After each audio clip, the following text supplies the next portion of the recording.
जैसा कि आप थंबनेल में देख चुके होंगे, आज हम इस वीडियो में बात करेंगे राजस्थान के भौतिक प्रदेश के बारे में।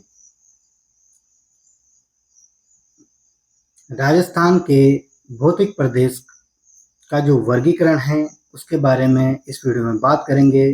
राजस्थान का जो भौतिक प्रदेश है उन्हें दो भागों में बांटा गया है, एक व्यक्तिगत आधार पर, इंडिविजुअल आधार पर, और भौगोलिक कारकों के आधार पर, ज्योग्राफिकल फैक्टर के आधार पर।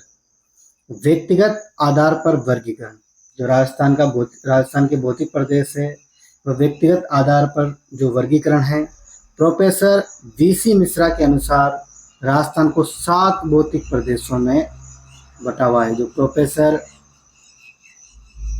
वीसी मिश्रा के अनुसार जो राजस्थान का जो भौतिक प्रदेश है वो 7 भौतिक प्रदेशों में बटा हुआ है व्यक्तिगत आधार पर।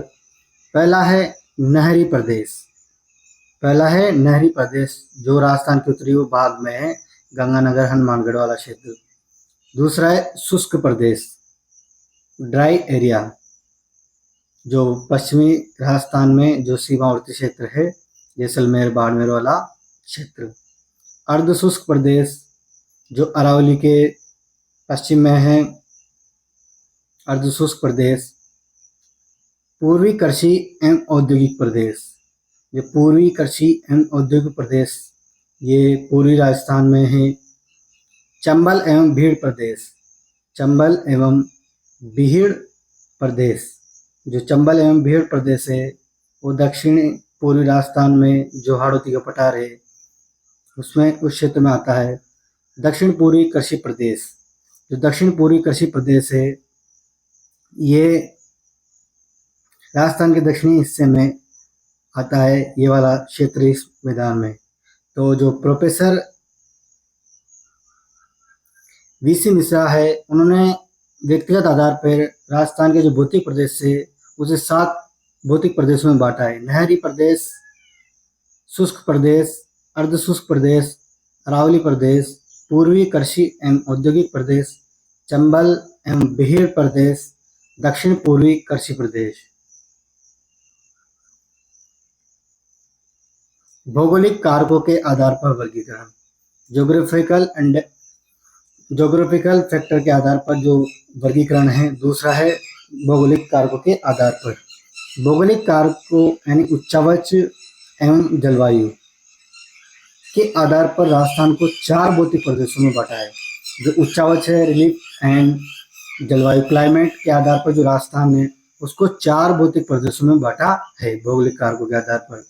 उच्चावच के आधार पर अरावली प्रदेश, हाड़ौती प्रदेश, पूर्वी मैदानी प्रदेश, और जलवायु के आधार पर मरुस्थलीय प्रदेश।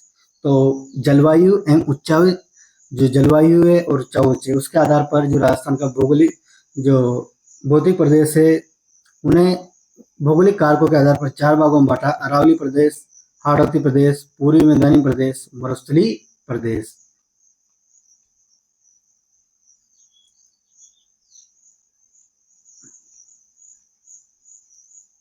जो भौतिक प्रदेश है राजस्थान के, जो भौतिक प्रदेश उनकी सामान्य जानकारी, जैसे जो मरुस्थलीय प्रदेश है राजस्थान के 4 भौगोलिक कारकों के आधार पर 4 भागों में बांटा है भौतिक प्रदेश को। जो मरुस्थल है, पश्चिमी मरुस्थल है, वो राजस्थान के 61.11% भाग पर आता है। राजस्थान के 61.11% भाग पर आता है, जिसमें लगभग 40% जनसंख्या निवास करती है। उसमें लगभग 12 जिले आते हैं। और जो मरुस्थलीय प्रदेश है उसमें रेतीली बलुई मिट्टी पाई जाती है। मरुस्थलीय प्रदेश की जो जलवायु है, क्लाइमेट है, वो शुष्क अर्ध शुष्क प्रकार की जो जलवायु है। दूसरा है अरावली प्रदेश। जो अरावली प्रदेश है वह राजस्थान के कुल 9% क्षेत्रफल फैली हुई है।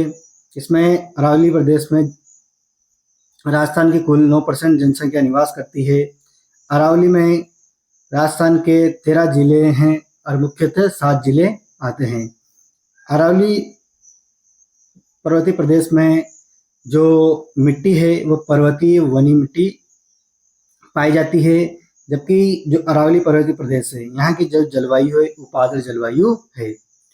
पूर्वी मैदानी प्रदेश, जो पूर्वी मैदानी प्रदेश है वह राजस्थान के कुल क्षेत्रफल के 23% भाग पर फैला हुआ है, जिसमें राजस्थान की कुल 39% जनसंख्या निवास करती है। लगभग राजस्थान के 10 जिले इसमें आते हैं। इसमें पूर्वी मैदानी प्रदेश में जो मिट्टी है जलोढ़ कचारी मिट्टी पाई जाती है, और जबकि जो जलवायु क्लाइमेट आर्द्र जलवायु पाई जाती है। हाड़ौती प्रदेश जो राजस्थान के कुल भौगोलिक क्षेत्रफल का 6.89% है, जिसमें राजस्थान की 11% जनसंख्या निवास करती है।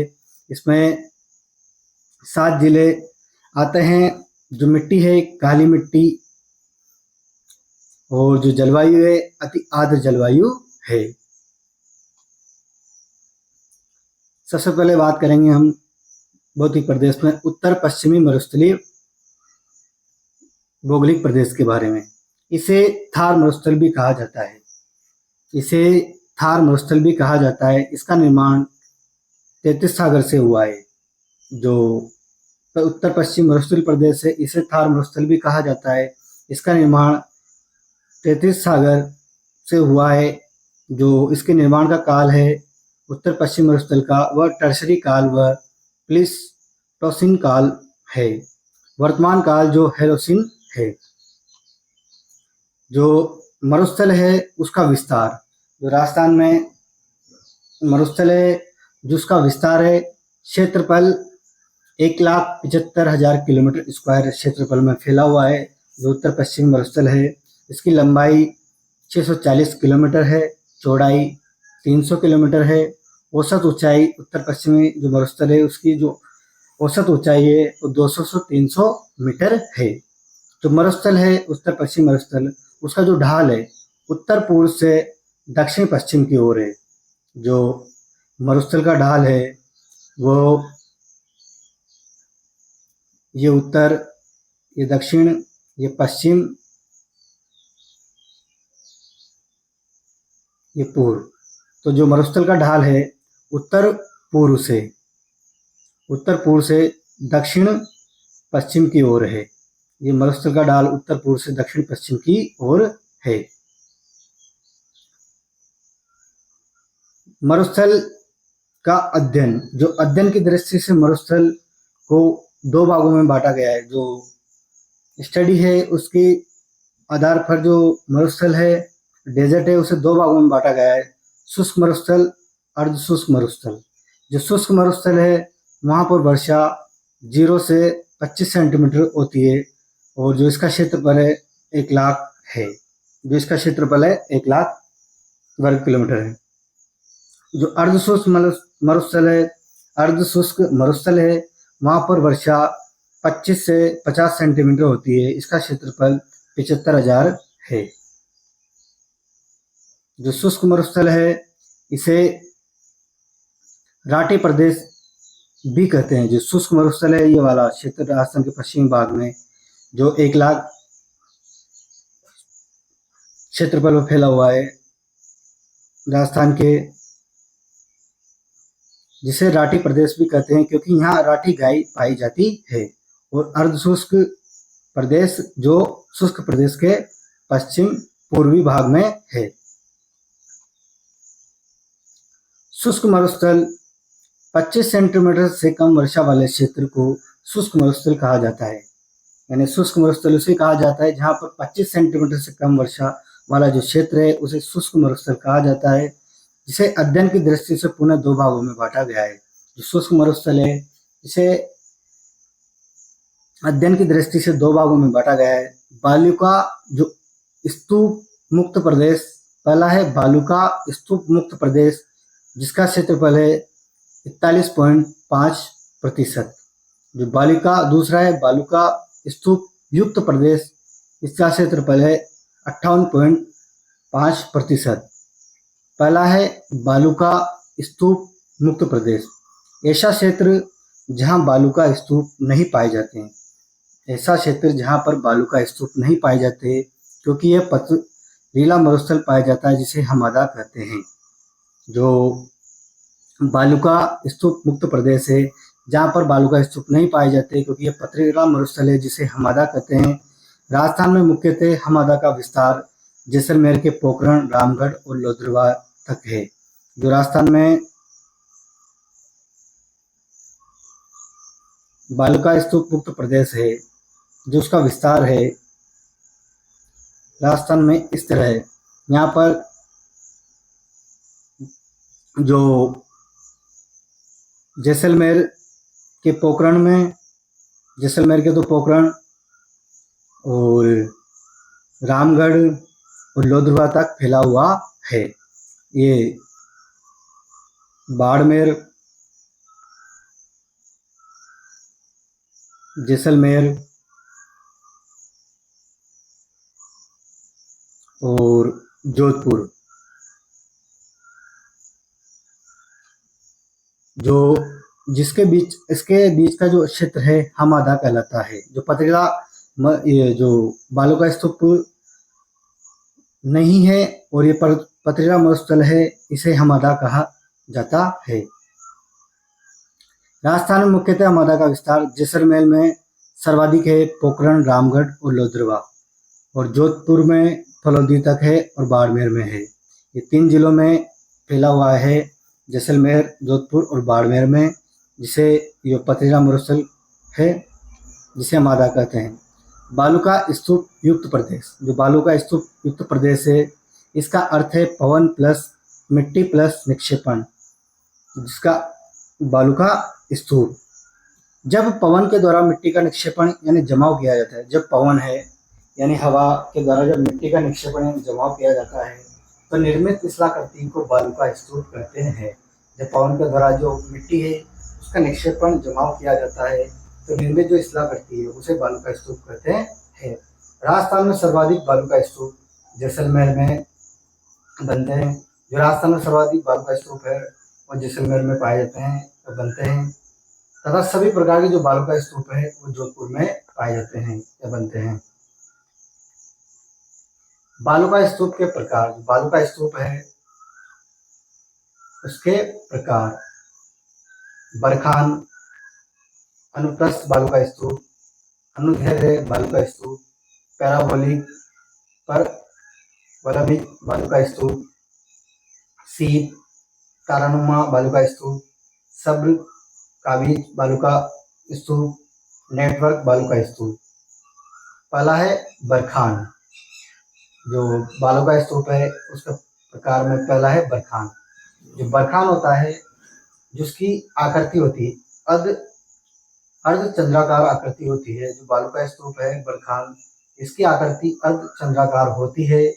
उसका अवतलन पवन विमुखी ढाल होता है। जो बालुका स्तूप है बरखान, जो अर्धचंद्राकार आकृति में होता है, जो अवतलन पवन विमुखी ढाल होता है और उत्तल पवन विमुख होता है हवा के, जिसकी ऊंचाई 10.20 मीटर होती है, चौड़ाई 100 से 200 मीटर होती है लगभग। जब पवन के द्वारा मिट्टी का निक्षेपण अर्धचंद्राकार आकृति में होता है, तो इस जो बनने वाली स्थलाकृति होती है इसे बरखान कहते हैं। यानी जब पवन हवा के द्वारा जब मिट्टी का जो निक्षेपण होता है यानी जमाव होता है अर्धचंद्राकार आकृति में, तो जो उससे के द्वारा जो निर्मित स्थलाकृति होती है उसे बरखान कहते हैं।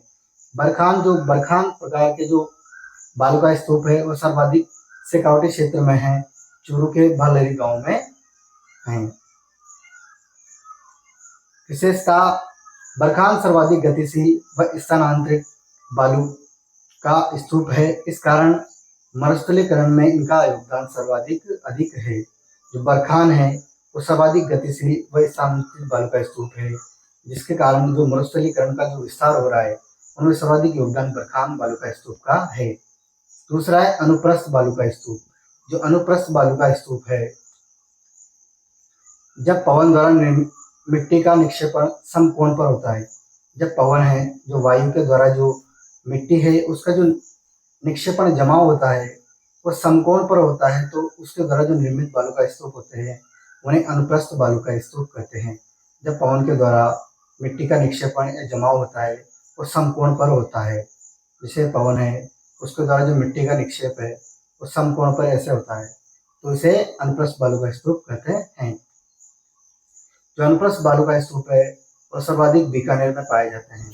तो अनुप्रस्थ बालू का स्तूप सर्वाधिक बीकानेर में पाए जाते हैं। इसकी विशेषता यह है कि सर्वाधिक स्थिर बालू का स्तूप है।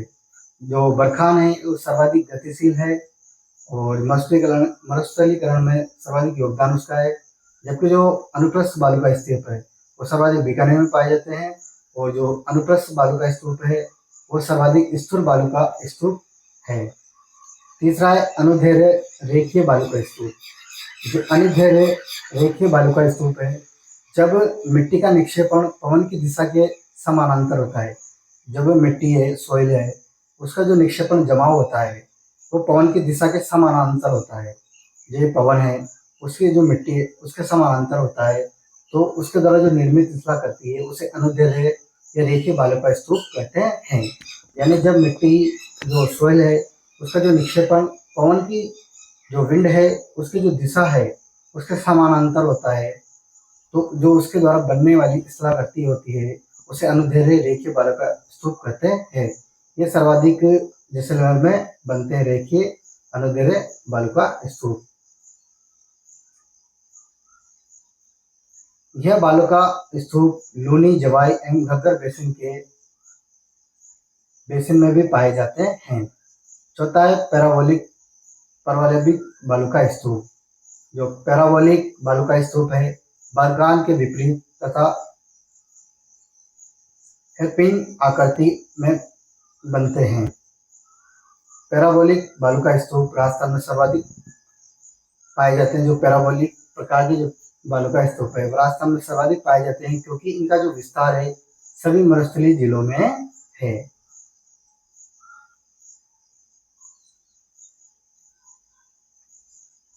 सीप बालू का स्तूप। जो सीप बालू का स्तूप है जब बरखान के निर्माण के समय पवन की दिशा में परिवर्तन होता है।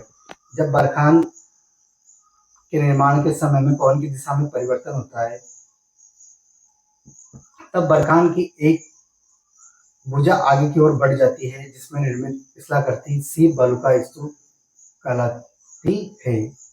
जब बरखान के निर्माण के समय पवन की दिशा में परिवर्तन होता है तब बरखान की एक भुजा आगे की ओर बढ़ जाती है जिससे निर्मित स्थलाकृति सीप बालू का स्तूप कहलाती है। समकोण ये बालू का स्तूप और समानांतरी बालू का स्तूप ये RS में आयता प्रश्न। जो समकोणीय बालू का स्तूप है उसे ही अनुप्रस्थ बालू का स्तूप कहते हैं, बरखान बालू का स्तूप कहते हैं या पैराबोलिक बालू का स्तूप कहते हैं। समानांतरी बालू का स्तूप है उन्हें अनुदैर्ध्य बालू का स्तूप या सीप बालू का स्तूप कहते हैं। छठा है तारानुमा बालू का स्तूप। 3 या 3 से अधिक भुजा वाली स्थलाकृति तारानुमा बालू का स्तूप कहते हैं। जो 3 या 3 से अधिक भुजा वाली स्थलाकृति है उसे तारानुमा बालू का स्तूप कहते हैं। इसका निर्माण अनियमित हवाओं के कारण होता है। जो तारानुमा बालू का स्तूप है इसका निर्माण अनियमित हवाओं के कारण होता है। यह बालू का स्तूप सर्वाधिक जैसलमेर में बनते हैं और दूसरे नंबर पर सूरतगढ़ में, श्रीगंगानगर में और तीसरे नंबर पर बीकानेर में। सब्र कपीस जो बालू का स्तूप है मरुस्थल में झाड़ियों के पास निर्मित छोटे बालू का स्तूप को सब्र कपीस बालू का स्तूप कहते हैं। तो सब्र कपीस बालू का स्तूप है मरुस्थल में झाड़ियों के पास निर्मित छोटे बालू का स्तूप को सब्र कपीस बालू का स्तूप कहते हैं। यह बालू का स्तूप सर्वाधिक है जैसलमेर, बीकानेर, बाड़मेर, जोधपुर। इन बालू का स्तूपों को नेप का भी कहा जाता है। जो बालू का स्तूप है इन्हें नेप का भी कहा जाता है। नेटवर्क बालू का स्तूप एक दूसरे से जुड़े हुए बालू का स्तूपों को नेटवर्क बालू का स्तूप कहा जाता है। यह सर्वाधिक जैसलमेर, बीकानेर और जोधपुर है। अर्धशुष्क मरुस्थल या बांगर प्रदेश। जो अर्धशुष्क मरुस्थल और बांगर प्रदेश। शुष्क मरुस्थल जो 25 सेंटीमीटर व अरावली क्षेत्र 50 सेंटीमीटर के मध्य स्थित भूभाग अर्धशुष्क मरुस्थल बागर प्रदेश कहा जाता है। जो शुष्क मरुस्थल है वो 25 सेंटीमीटर, वो अरावली क्षेत्र के 50 सेंटीमीटर के मध्य स्थित जो भूभाग है उसे अर्धशुष्क मरुस्थल या बांगड़ प्रदेश कहा जाता है। अर्धशुष्क मरुस्थल का अध्ययन की दृष्टि से अर्धशुष्क मरुस्थल को पुनः 4 भागों में बांटा जाता है।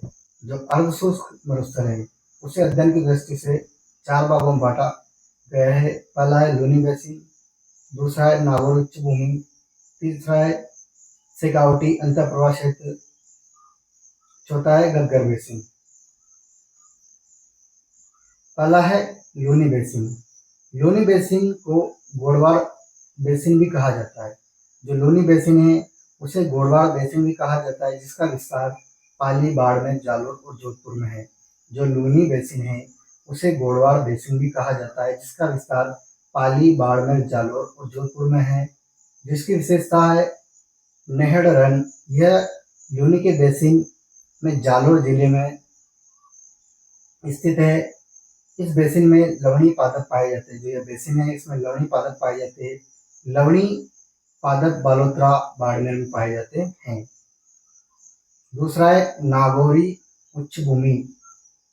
नागौरी उच्च भूमि का जो विस्तार है नागौर, डिडवाना, कुचामन एवं आंशिक रूप से अजमेर में स्थित है। जो नागौरी उच्च भूमि है उसका जो विस्तार है नागौर, डिडवाना, कुचामन और आंशिक रूप से अजमेर में स्थित है। इसकी जो विशेषता है इसमें कुबड़ एवं बांका पट्टी पाई जाती है। नागौर और अजमेर के मध्य स्थित है। यहाँ पर फ्लोराइड अधिक पाया जाता है। जो नागौर और अजमेर के आसपास का क्षेत्र है ये कुबड़ और बांका पट्टी कहलाती है।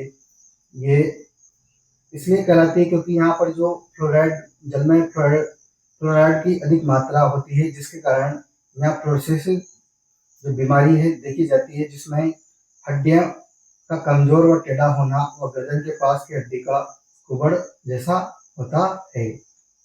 लवणीय खारे पानी की झील इस क्षेत्र में अधिक पाई जाती है। जो लवणीय व खारे पानी की झील है इस क्षेत्र में अधिक पाई जाती है। जो लवणीय खारे पानी की झील है इस क्षेत्र में अधिक पाई जाती है। शेखावटी अंतःप्रवाह क्षेत्र इस क्षेत्र में विस्तार चूरू, जो इस क्षेत्र का जो विस्तार है वह चूरू, सीकर, झुंझुनू एवं नीम का थाना है। विशेषता जोहड़। जो शेखावटी अंतःप्रवाह क्षेत्र में इसमें जोहड़ है। जो शेखावटी क्षेत्र में पानी के कच्चे कुओं को जोहड़ कहा जाता है। जो शेखावटी क्षेत्र में जो पानी के कच्चे कुएं हैं उन्हें जोहड़ कहा जाता है। तोरावटी। कातली नदी के अपा क्षेत्र को तोरावटी कहा जाता है। जो कातली नदी है उसके जो अपा क्षेत्र है, कातली नदी के अपा क्षेत्र को तोरावटी कहा जाता है, जिसका विस्तार सीकर, झुंझुनू एवं नीम का थाना में है। सर। शेखावटी में मानसून में बनने वाले तालाब को सर कहा जाता है। जो शेखावटी में मानसून में बनने वाला तालाब है उसको सर कहा जाता है। बीड़। शेखावटी क्षेत्र में चरागाह भूमियों को बीड़ कहा जाता है। गग्गर बेसिन। यह बेसिन गंगानगर, हनुमानगढ़ व अनूपगढ़ में स्थित है। जो गग्गर बेसिन है यह बेसिन गंगानगर, हनुमानगढ़ व अनूपगढ़ में स्थित है। गग्गर का जो ज्यादा प्रवाह होने पर पाकिस्तान के फोर्ट अब्बास तक जाती है। जो गग्गर बेसिन गंगानगर, हनुमानगढ़ व अनूपगढ़ में स्थित है, इसका जो ज्यादा प्रवाह होने पर पाकिस्तान के फोर्ट अब्बास तक जाती है। इसकी जो विशेषता है इसमें नाली, पहाड़, यानी जो हनुमानगढ़ में गग्गर नदी का जो क्षेत्र है उसे नाली या पाट कहा जाता है। जो गग्गर बेसिन की चिकनी एवं उपजाऊ मिट्टी है उसे काटी या बग्गी कहा जाता है। प्रमुख उत्पादित फसलें गेहूं, चावल, कपास, गन्ना।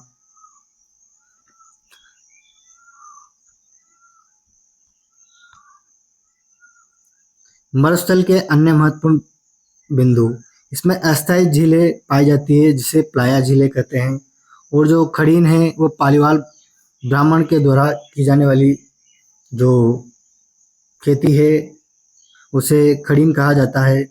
जो मरुस्थल है, मरुस्थल में जो अस्थायी पानी की झीलें पाई जाती है उन्हें प्लाया झीलें कहा जाता है। पश्चिमी राजस्थान में जैसलमेर में पालीवाल ब्राह्मणों द्वारा निर्मित जो झील है उसे खड़ीन कहा जाता है। प्लाया व खड़ीन जिले सर्वाधिक जैसलमेर में है। जो प्लाया व खड़ीन जिले है राजस्थान के सर्वाधिक जैसलमेर में है। रन, टाट व डाड। मरुस्थल के लवणीय व दलदलीय एवं अनुपजाऊ भूमि व झीलों को रन, टाट या डाट कहते हैं। लवणीय, दलदलीय व अनुपजाऊ। जो राजस्थान में सर्वाधिक रन है वह जैसलमेर और बाड़मेर में पाए जाते हैं। राजस्थान के प्रमुख रन: चूरू, तालछापरा, पड़िहारा। फलोदी में बाप और फलोदी। जैसलमेर में भाकरी, पोकरण। बाड़मेर में थोप। ये प्रमुख राजस्थान के रन हैं।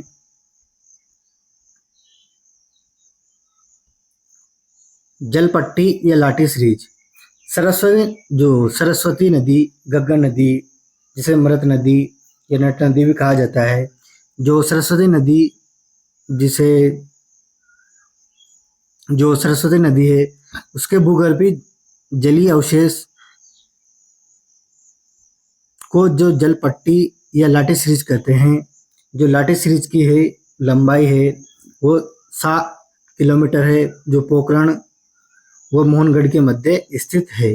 जो लाठी सीरीज है पोकरण और मोहनगढ़ के मध्य स्थित है। पोकरण जैसलमेर व मोहनगढ़ के मध्य स्थित है। इसमें चांदन नलकूप पाया जाता है जिसे थार का गढ़ा कहा जाता है। जो चंदन नलकूप है जिसे थार का गढ़ा कहा जाता है। इस क्षेत्र में सेवण घास अधिक पाई जाती है जिसे गोडाउन की शरण स्थली कहा जाता है। जो लाठी सीरीज है उसमें सेवण घास अधिक पाई जाती है जिसमें गोडाउन की शरण स्थली है। राजस्थान की दूसरी जलपट्टी बायतू बाड़मेर से साचोर जालौर में है। आकड़उड़ फॉसिल पार्क। जो आकड़उड़ फॉसिल पार्क है जो राष्ट्रीय मरु उद्यान जैसलमेर में है। जीवाश्म का निर्माण जुरासिक काल जो 18 करोड़ या 180 मिलियन पूर्व वर्ष हुआ है। लकड़ी के ये जीवाश्म भारत या राजस्थान के प्राचीनतम है। लकड़ी के जीवाश्म है भारत या राजस्थान के प्राचीनतम है।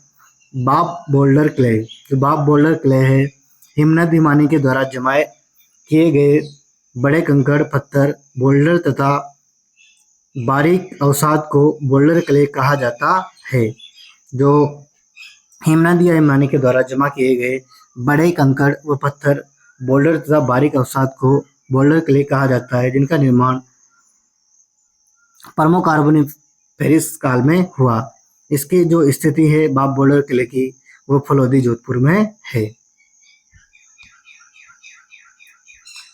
नकलिस्तान मरु उद्यान। जो मरुस्थल में जहाँ जल बेसिन पाए जाते हैं वहाँ वनस्पति उत्पन्न हो जाती है। इसे नकलिस्तान या मरु उद्यान कहते हैं। यानी जहाँ पर जो मरुस्थल है उसमें जल बेसिन पाए जाते हैं कुछ क्षेत्रों में वहाँ पर वनस्पति उत्पन्न हो जाती है या उग जाती है तो इस क्षेत्र को नकलिस्तान या मरु उद्यान कहते हैं। जैसे उदाहरण कोलाय झील बीकानेर में, गजनेर गढ़ी सिसर जैसलमेर में। बालसन मरुस्थल में पहाड़ियों द्वारा घिरे हुए या मध्य भाग को बालसन कहा जाता है। जो मरुस्थल है उसमें पहाड़ियों को द्वारा घिरे हुए मध्य भाग को बालसन कहते हैं। उदाहरण सांबर झील। धोरे या दरियन। लहरदार बालू का स्तूप को धोरे कहते हैं। जो लहरदार बालू का स्तूप है उन्हें धोरे कहते हैं। स्थानांतरित गतिशील बालू का स्तूप को दरियन कहते हैं। सर्वाधिक जैसलमेर में पाए जाते हैं। पीवड़ा एक प्रकार की सांप की प्रजाति है जो सर्वाधिक विषैला होता है जिसका रंग जो मरुस्थल है उसकी तरह होता है यानी रंग पीला होता है। सर्वाधिक जैसलमेर में पाया जाता है। मरुस्थल मार्च। मरुस्थल का स्थानांतरण या गतिशील होना मरुस्थल मार्च कहलाता है। जो मरुस्थल है उसका जो स्थानांतरण या गतिशील होना मरुस्थल मार्च कहलाता है जिसकी दिशा दक्षिण पश्चिम से उत्तर पूर्व है। मरुस्थल के स्थानांतरण में सर्वाधिक योगदान बरखान जो बालू का स्तूप है उसका सर्वाधिक योगदान है। थार मरुस्थल है जिसका संपूर्ण क्षेत्रफल है 2,38,254 किलोमीटर स्क्वायर है। जो पूरे भारत में थार मरुस्थल है उसका जो संपूर्ण क्षेत्रफल है 2,38,254 किलोमीटर स्क्वायर है, जो भारत में 85% है और जो पाकिस्तान में है 15% है। और राजस्थान के जो है राजस्थान में भारत के 62% भाग पर है, जो कुल क्षेत्रफल है 1,75,000 किलोमीटर स्क्वायर। भारत में सर्वाधिक थार मरुस्थल वाले जिले, जो भारत में सर्वाधिक थार मरुस्थल वाले जिले राजस्थान जिसमें 62% विस्तार है, गुजरात दूसरे नंबर पर, हरियाणा व पंजाब। मरुस्थल का महत्व, जो मरुस्थल है इसका क्या महत्व है? पर्यटन की दृष्टि से महत्व है, पर्यटन को बढ़ावा मिलता है। नवीकरण ऊर्जा के लिए खनिज संसाधन, परमाणु परीक्षण के लिए महत्वपूर्ण है, सैन्य प्रशिक्षण के लिए महत्वपूर्ण है, पशु संपदा, जैव विविधता, बायोडायवर्सिटी, नमक उत्पादन। जो बड़े उद्योग है वह अलवर में सर्वाधिक है, जबकि सर्वाधिक उद्योग जयपुर में है। नवीकरणीय ऊर्जा, जो नवीकरणीय ऊर्जा है राजस्थान के उत्तर पश्चिम भाग में नवीकरणीय ऊर्जा जैसे सौर ऊर्जा और जो पवन ऊर्जा है उसे नवीकरणीय ऊर्जा कहा जाता है। खनिज, राजस्थान में उत्तर पश्चिम भाग में जीवाश्म खनिज, ऊर्जा खनिज अधिक पाए जाते हैं, जैसे पेट्रोलियम, प्राकृतिक गैस, कोयला, जो सर्वाधिक उत्पादन बाड़मेर में है। परमाणु परीक्षण स्थल, जो पोखरण को भारत में परमाणु परीक्षण स्थली कहा जाता है। जो पोखरण है सबसे पहले भारत में जो परमाणु परीक्षण किया था पोखरण में किया था, जिसे परमाणु परीक्षण स्थली कहा जाता है। सैन्य प्रशिक्षण स्थल है जैसे चांदन फील्ड फायरिंग रेंज जैसलमेर में है, महाजन फील्ड फायरिंग रेंज बीकानेर में है। पशु संपदा की दृष्टि से राजस्थान में मरुस्थलीय क्षेत्र पशुधन अधिक पाया जाता है। जो राजस्थान में मरुस्थल में पशुधन अधिक पाया जाता है, जिसमें प्रमुख जिले बाड़मेर, जोधपुर में ज़्यादा पाए जाते हैं पशु संपदा। नमक संपदा, मरुस्थल में नमक अधिक उत्पादित होता है क्योंकि यहाँ खारे पानी की झीलें अधिक पाई जाती है, इसलिए यहाँ पर नमक अधिक होता है। जैसे सांबर झील नमक उत्पादन सर्वाधिक होता है।